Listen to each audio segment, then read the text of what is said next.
ايه هي شروط الطلاق في القانون الجديد؟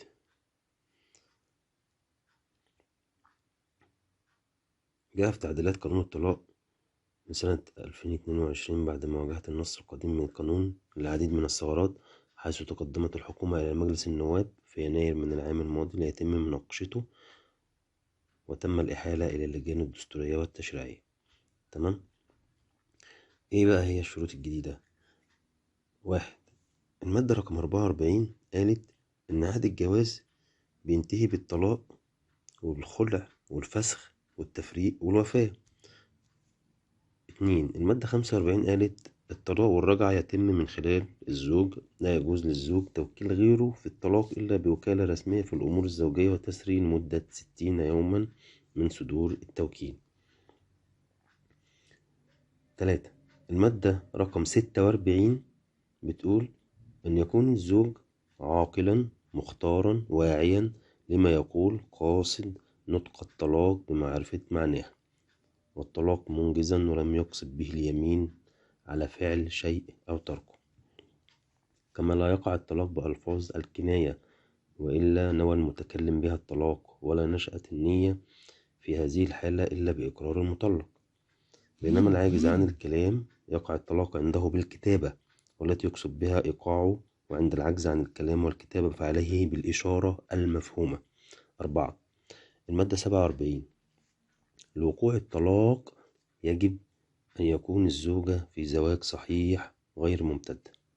5. المادة 55 بخصوص الطلاق الشفوي، الطلاق المقترن بعدد لفظا أو إشارة لا يقع إلا واحدة، وكذلك المتتابع أو المتعدد في مجلس واحد، ويترتب الطلاق الشفوي أثره قانونيا حال إقرار الطرفين به أمام جهة رسمية. 6.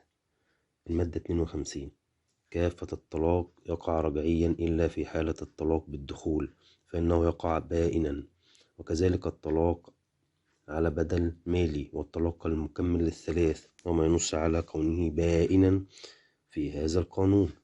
7. المادة رقم 54 إذا تزوجت المطلقة البائنة بشخص آخر زالت بالدخول طلقات الزوج السابق، ولو كانت دون الثلاث عادت إليه فله عليها 3 طلقات جديدة، حيث تم الموافقة على قانون الأحوال الشخصية الجديد لعام 2022 في مجلس الوزراء بتاريخ 20 يناير الماضي على مشروع القانون، وتم إرساله إلى مجلس النواب. وفيما يلي إحصاءات للطلاق في مصر. إجمالي حالات الطلاق 222,036 حالة طلاق، بالإضافة إلى 8086 حكم طلاق نهائي، والإضافة إلى 7065 حالات خلع،